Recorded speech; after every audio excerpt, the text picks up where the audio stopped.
जय हिंद, नमस्कार। दोस्तों, आपको मालूम होगा कि अभी सुप्रीम कोर्ट का बहुत बड़ा फैसला आया है। और ये फैसला किस चीज़ से संबंधित है?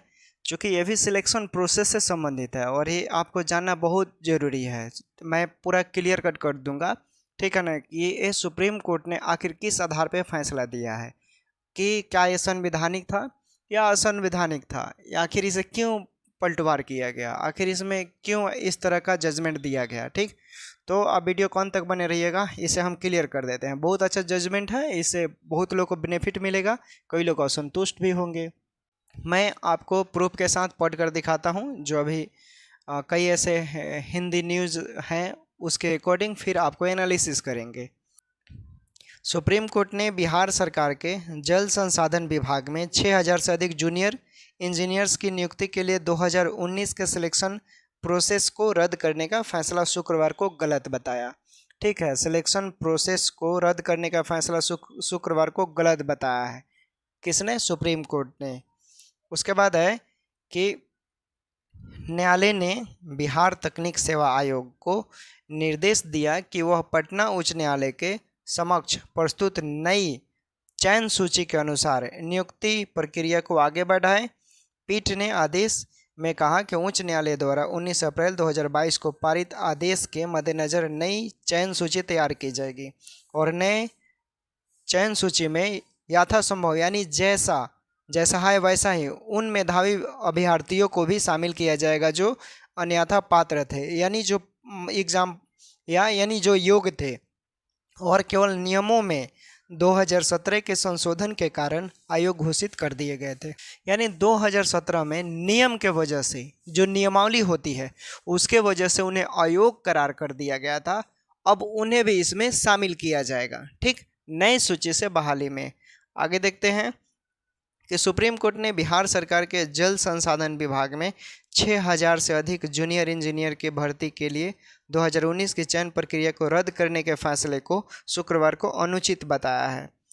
ठीक, न्यायमूर्ति इसमें थे बेला एम त्रिवेदी और एक थे सतीश चंद्र शर्मा की पीठ ने कहा कि चयन प्रक्रिया पूरी होने के बाद उसे रद्द करना प्रक्रिया खत्म होने के बाद है, नियमों को बदलने के समान है, जो अस्वीकार है। यानी यहाँ पर देखिए बोल रहा है कि कोई प्रक्रिया है वो पूरी हो जाती है, कोई प्रक्रिया है और वो पूरी कर ली जाती है, तो आप उसमें उसे रद्द नहीं कर सकते हैं। ठीक है, सुप्रीम कोर्ट का स्टेजेज होता है। सुप्रीम कोर्ट किसी भी राज्य का जो पावर होता है उसी स्टेजेस सीमा को वो तय करता है, जिसके बदौलत इसे बोला कि इसे अस्वीकार किया जाएगा। जब प्रोसेस कंप्लीट है, ख़त्म हो चुका है, तो आप इसमें किसी भी तरह का बदलाव नहीं कर सकते हैं।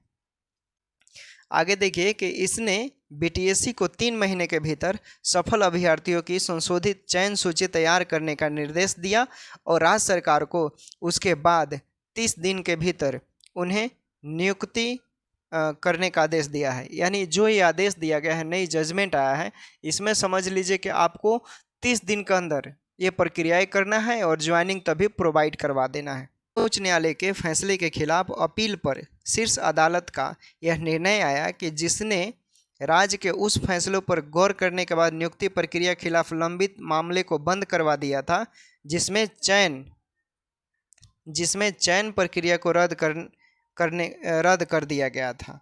ठीक, नियुक्ति प्रक्रिया के खिलाफ मामला को क्या बताया? लंबित बताया, मतलब बहुत लॉन्ग प्रोसेस चला, फिर उसके बाद रद्द कर दिया गया। ये बात उच्च न्यायालय बिहार जल संसाधन विभाग अधीनस्थ अभियंत्रक सिविल, मतलब जो सिविल इंजीनियर थे उनकी बात कर रहे हैं। संवर्ग भर्ती संशोधन नियमावली 2017, यहाँ 2000 जो नियमावली है वो कौन सा है? 2017 नियमावली की बात हो रही है। ठीक, यानी एक नियम की वैधता को चुनौती देने वाली याचिकाओं पर सुनवाई कर रहा था। नियम में बिहार में पद पर चयन और नियुक्त के लिए तकनीकी योग्यता पात्रता निर्धारित की गई थी कि आप योग्य हैं, तो भाई आप योग्य हैं तो आपके पास डिग्री जो होनी चाहिए वो कैसा होना चाहिए? वो डिग्री जो है आपके पास, मतलब जो ये प्रूवेबल होता है, ठीक है ना, किसी मान्यता प्राप्त विश्वविद्यालय द्वारा, वैसा होना चाहिए। आगे देखिएगा, इसमें होगा बीटीएससी द्वारा मार्च 2019 में एक विज्ञापन जारी किया गया था जिसमें विभिन्न राज्य विभाग में कनिष्ठ अभियंता के पद पर 6369 उनासी 6,379 रिक्तियों के लिए आवेदन आमंत्रित किए गए थे। नियमों के अनुसार अभ्यर्थी के पास संबंधित तकनीकी शिक्षा परिषद या विश्वविद्यालय द्वारा प्रदत्त सिविल इंजीनियरिंग में डिप्लोमा होना चाहिए था और अखिल भारतीय तकनीक यानी AICTE से भी अप्रूव होना चाहिए। कुछ अभ्यर्थियों ने अपने आवेदन पत्र की अस्वीकृति यानी एक्सेप्ट उन्हें नहीं किया गया था, तो वो उच्च न्यायालय में सुप्रीम कोर्ट का दरवाज़ा खटखटाया था। उन्होंने निजी विश्वविद्यालय से, जैसे देखिए अब बात, चूँकि सिविल इंजीनियर का जो BTSC के द्वारा जो बहाली लिया जाता है वो मार्क्स बेसिस पर लिया जाता है, ठीक है। किस बेसिस पर? मार्क्स बेसिस पर लिया जाता है। उसमें आपके एग्ज़ाम नहीं होते हैं, ठीक है ना, मार्क्स बेसिस पर होते हैं। और वो 2017 का नियमावली से 2017 के नियमावली पर हो रहा था इसमें, ठीक। तो इसमें एक बात था कि देखिए कुछ ऐसे स्टूडेंट थे जैसे आप प्राइवेट कॉलेज से, प्राइवेट विश्वविद्यालय से आप क्या करते हैं, डिग्री लेते हैं, बीटेक करते हैं, ठीक। तो उसमें आपको मार्क्स ज़्यादा मिलते हैं, ठीक है, वहाँ से मार्क्स ज़्यादा मिल जाता है। फिर भाई जो मेरिटोरियस होते हैं, मैंने पहले ही बोला था कि मार्क्स बेसिस पर किसी को हम जज नहीं कर सकते, लेकिन कुछ ऐसे विश्वविद्यालय हैं जो AICTE से क्या ये अप्रूव थे ही नहीं दोस्तों। AICTE से अप्रूव नहीं थे, तो जब आपका बीटेक का डिग्री है, डिप्लोमा का डिग्री है, सिविल इंजीनियर, मैकेनिकल, इलेक्ट्रिकल जो भी है, उसमें अगर आपका AICTE से अप्रूव नहीं है तो किसी काम के बराबर नहीं है, ठीक है। इसमें यही सुप्रीम कोर्ट ने बताया है कि कौन दरवाज़ा खटखटाया था। वैसे लड़के जिनके डिग्री AICTE से अप्रूव नहीं है, जब AICTE से अप्रूव नहीं है तो आप आयोग ही ना घोषित हुए, आपको तो फिर आपको योग करार नहीं दिया जाएगा। अब देखिए दोस्तों, यहाँ पर जो चीज़ें हैं ना, वो किस चीज़ को लेकर है। यहाँ पर नियमावली की बात थी, लेकिन इसमें नए प्रक्रिया से जो बहाली की बात की गई है कि इसमें नए प्रक्रिया से होगा। और 2017 नियमावली की बात की जा रही है कि 2017 के संशोधन के कारण आयोग घोषित कर दिए गए थे वैसे विद्यार्थी जो पात्र थे, जो योग्य थे, ठीक है, तो उन्हें भी रखा जाएगा। तो देखिए इसको अगर हम इस केस में कोरिलेट करें, अगर 2018 नियमावली की भी यहाँ बात करें तो 2018 में अगर यहाँ पर संशोधन किया जाएगा, जो ऐसे स्टूडेंट जो अयोग्य हैं, जिन्होंने एग्ज़ाम पास किया है, तो उन्हें भी इस स्टेटमेंट से उन्हें मौका मिलेगा, बहुत हेल्पफुल होगा, ठीक है ना। तो ये जो है आपका, ये मतलब अच्छा ही है। इसको समझने के बाद है कि कई लोग इसको कैसे समझाएंगे, अब उनका अलग अवे होगा, आपका माइंड भी डाइवर्ट हो सकता है। चीज़ों को समझना ही, अच्छे से बारीकी से जानना आपके लिए पूरा सेटिस्फेक्शन प्रोवाइड करार देता है इंटरनली, ठीक है ना। तो ये सब चीज़ें था। और देखिए इससे बहुत, चूँकि जब यहाँ पर सुप्रीम कोर्ट ने बोला कि 2017 का जो नियमावली है उसको संशोधन करने के बाद, ठीक है, उसमें क्या था कि संशोधन करने के बाद कई ऐसे विद्यार्थी थे जिन्हें अयोग्य घोषित कर दिया गया था। वो पात्र थे लेकिन अयोग्य घोषित कर दिया गया था 2017, ये बता रहा था।